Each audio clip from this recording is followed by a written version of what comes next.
तो धर्मदत्त जो ब्राह्मण थे वो कार्तिक व्रत का पालन करते थे और कठोरता से पालन करते थे, रात में जागरण करते थे, दिन में व्रत करते थे। तो एक बार जा रहे थे वो भगवान के मंदिर में, हाथ में थाली लेके तुलसी दल और जल इत्यादि लेकर जा रहे थे वो। तो रास्ते में उनको एक चुड़ैल दिखाई दी। चुड़ैल देखा आप लोगों ने चुड़ैल को? नहीं देखा? ओ, फिर तो आपने कुछ नहीं देखा। वो देखा, आपने देखा? हाथ उठा रहे हैं। अच्छा नहीं देखा? है? अच्छा, मुझे लगा आपने बोला हाँ देखा है। अच्छा, सपने में भी नहीं देखा?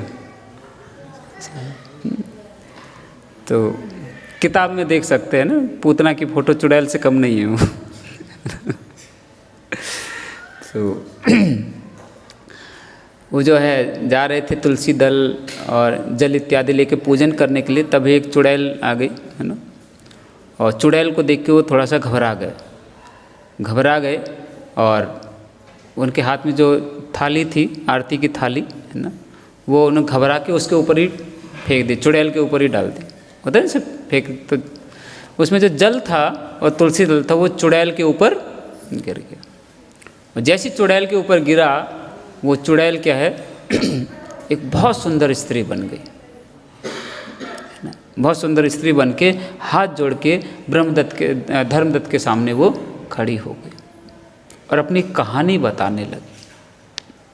क्या कहानी बताती है कि मैं गुजरात की रहने वाली हूँ। वो चुड़ैल बता रही कि मैं गुजरात की रहने वाली एक स्त्री थी जो चुड़ैल बन गई थी। मेरा नाम कलह था। कलह, घर में कलह होती है ना, तो कलह शब्द ये कहाँ से आया, कलह? और ज़्यादातर कलह किस किस के बीच होता है? बोलिए, जोर से बोलिए, गृहस्थ लोग बोलिए। सास बहू, पति पत्नी में नहीं होता कलह। पहले क्या होता है? पहले पति पत्नी है, पहले सास बहू। कलह कहाँ से? पति पत्नी में, ऐसे बोलिए, है ना, जगे रहेंगे ना आप लोग इसलिए। तो कलह शब्द कहाँ से आया? उस कलह स्त्री से आया कलह शब्द, है ना। तो उसके अंदर कुछ क्वालिटीज़ थी, गिनिए, ये क्वालिटी होनी चाहिए, है ना, पर आप लोग मत रखिएगा, है ना। पहली क्वालिटी क्या थी कि पति को हमेशा तू तड़ाक करके बात करती थी। अपमानजनक शब्दों का उपयोग किया करती थी मैं, और मैंने कभी दयापूर्ण शब्द नहीं बोले। ये कौन बोल रही है? वो चुड़ैल जिसका नाम था कलह। उसने बोला कि मैंने अपने पति को कभी सम्मानजनक और दयापूर्ण शब्द नहीं बोले। ध्यान रखिए, 2 शब्द, पति, गुरु, भक्त, कोई भी हो, सम्मानजनक शब्द बोलने और दयापूर्ण शब्द बोलने। भक्तों के समाज में हम सबके लिए, भक्त हो अभक्त हो कोई भी। दूसरा, अपने पति के साथ कभी अच्छा व्यवहार नहीं किया। एक तो वाणी से हो गया, दूसरा शरीर से भी अच्छा व्यवहार नहीं किया, है ना। मारना, पीटना, है ना, मुंह फुला लेना, पति को प्रसन्न ना रखना, और तो और पति के खाने से पहले ही मैं खा लेती थी, वो भी बिना पूछे। द्रौपदी जी को ये आशीर्वाद दिया था कि तुम्हारे घर के जब सब लोग खा लेंगे उसके बाद तुम खाना, जो अक्षय पात्र मिला था उनको। लेकिन ये कला क्या करती थी, पहले ही खा लेती थी। पति अभी ऑफिस से आ रहे हैं, रास्ते में ही है, वहाँ से फ़ोन करके तुम आ रहे हो क्या? हाँ। तो कितनी देर लगेगी? 1 घंटा। इतनी देर में बढ़िया वाला आइटम खुद ही बनाया और खा लिया, और पति को कल रात की रोटी दे दी बची हुई बासी, है ना। तो ऐसा करने से क्या हुआ, पति को बिना खिलाए जो खाती है वो स्त्री सुअर बन जाती है। तो 3 जन्मों तक ये बिल्ली, सुअर और नर पिशाच बन के रही। बिल्ली क्यों बनी? क्योंकि वो अपने पति से हमेशा झगड़ा करती थी। और झगड़ालू बिल्ली की क्या है कि वो अपने बच्चे को भी खा जाती है कई बार, सोचिए। और जो स्त्री या पत्नी अपने पति के विरुद्ध कार्य करती है, उसका स्वभाव सूअर जैसा हो जाता है, ऐसा शास्त्रों में लिखा है। और जो अपने पति को बिना खिलाए खाती है, वो स्त्री, वो पत्नी नर पिशाचनी हो जाती है। नर पिशाचनी मतलब खून पीने वाली, है ना। तो ऐसा करती थी, और इस कारण से मैंने, है ना, अपने पति को दुख दिया, और बाद में मैंने खुद आत्महत्या कर ली, सुसाइड कर ली। जो दूसरों को दुख देता है ना, उसके हृदय में कभी शांति नहीं रहती, वो भी जो है दुखी हो जाता है, और ऐसा दुखी फ्रस्ट्रेट होगा कि वो आत्महत्या कर लेगा, कहीं मुंह दिखाने लायक, वो एडवाइस भी नहीं लेगा कहीं, है ना।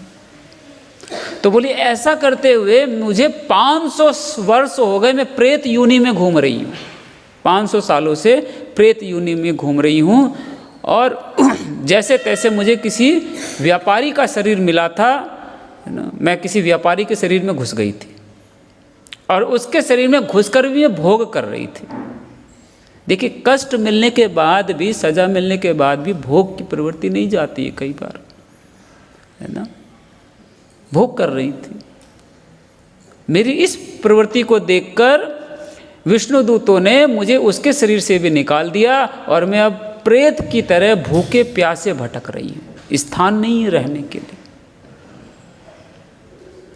पर आपने बड़ी कृपा की कि मेरे ऊपर ये जल और तुलसी डाल दिया, मुझे इसका महत्व बता दीजिए, आखिर ये है क्या, जिससे कि मेरे सारे पाप तुरंत खत्म हो गए और मैं शुद्ध स्त्री बन गई। तब उन धर्मदत्त ने कहा कि ये कार्तिक का महीना चल रहा है, और मैं कार्तिक व्रत का पालन करता हूँ, ये तुलसी और जल, ये भगवान की पूजा करके मैं आ रहा हूँ, ये भगवान के चरणों की तुलसी है, और भगवान को चढ़ाया हुआ ये जल है, ये जल गलती से तुम्हारे ऊपर चला गया, ये मैंने डर के दिया है, तुम्हारा उद्धार हो गया है ना। पर वो बोलती कि अब भी मेरे पाप खत्म नहीं हुए, कुछ ना कुछ तो मेरे अंदर पाप है, क्योंकि मुझे शरीर तो मिल गया, लेकिन मैं अब करूँ क्या इस शरीर से।